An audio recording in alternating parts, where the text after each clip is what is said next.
Hello, and welcome to the Introduction to Spirit Release. My name is Patrick Rodriguez. I'm the author of the Soul Rescue Manual, Releasing Earthbound Spirits. I'm also the author of www.SoulHealingTherapy.com. Today we'll be offering an introduction on the topic of spirit release, or how earthbound spirits become attached to living people. On a regular basis, I'm contacted by people that are plagued by spirits or supernatural entities, if you will. And the one thing that I would hope to get across to people is that spirits are drawn to people based on resonating energies that exist between them. I'll be going over this concept in depth, but before we do this, I'd first like to cover on the natural process of dying. And this is very similar for all of us. When we die, our spirit has a separation from the physical body. The natural process is that there's always a light, a tunnel. There's always help available. Sometimes it's angels, sometimes it's relatives, or it can even be ancestors, grandparents, or people that we're familiar with. And sometimes it's deities or spiritual teachers. For each individual, it'll be different, but all very similar. And we know this thanks to the people that have documented these near-death experiences, people that have clinically died and then come back into the body, that report over and over very similar circumstances from the near-death experience. The important point to remember is that this is a very natural process. If you believe in reincarnation, we've all done this before, and it's a journey that we'll all take again at some point at the end of this lifetime. However, for the earthbound spirit, they face something different. They leave the body just like everyone else. But instead of making that transition, instead of seeing the people, the family members, the ancestors that are there to help them cross over, there's usually a more pressing urgency that causes them to refocus.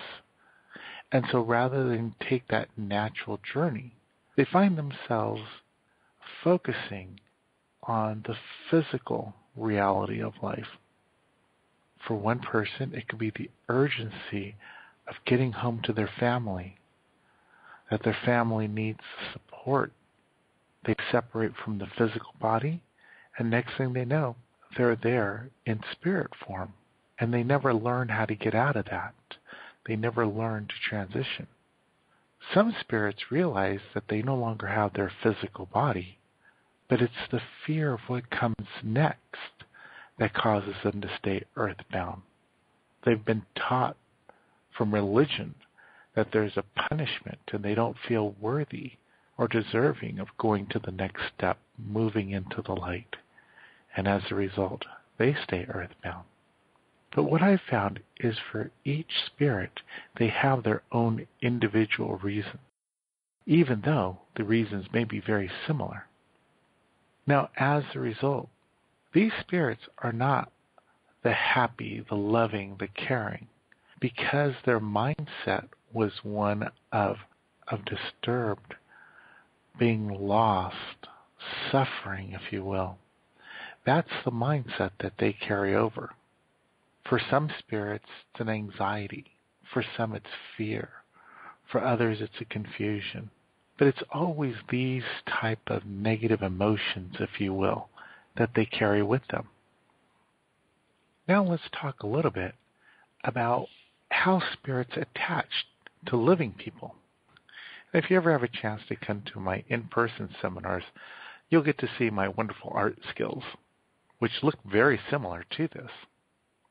So we're going to say our first picture here is of the physical body.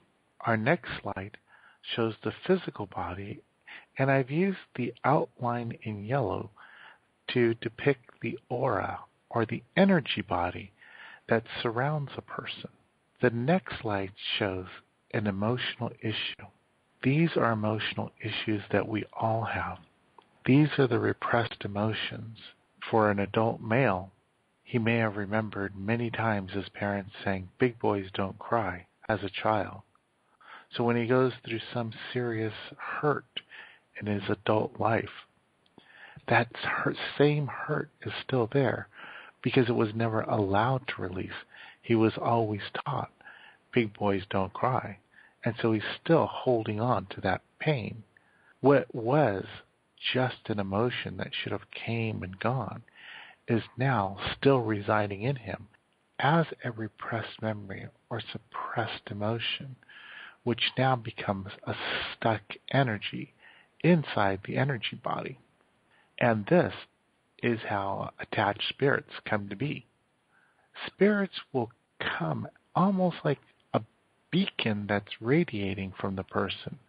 That hurt, that pain that resides within each one of us has the ability to attract spirits, earthbound spirits, with similar pain. I found that very often spirits come to people not with any intent of doing harm, but rather they resonate with that pain. Very similar with when two people have strong interest, they'll naturally come together. Spirits will resonate and come together with people of the same type of pain. And again, remember that these are earthbound spirits. These are spirits that have stayed behind. So their emotions are not the most positive or supportive. The problem that we have is the person that already has his own suppressed hurt, has this stuck energy. And this may be something that we're no longer consciously aware of, but it still exists. And so when you feel that hurt, when that hurt is triggered, it's also triggering the hurt of these attached spirits. So attached spirits are amplifying the hurt that you are experiencing. In some cases, we even find that the spirit feels protective, as if the spirit needs to stand up to the culprit that's hurting you in defense of you. What they're really doing is they're trying to protect their own pain, but yet it's almost as if something's coming out at you. I've often heard people feel like they will stand up and shout and scream, almost as if they're possessed on a temporary basis.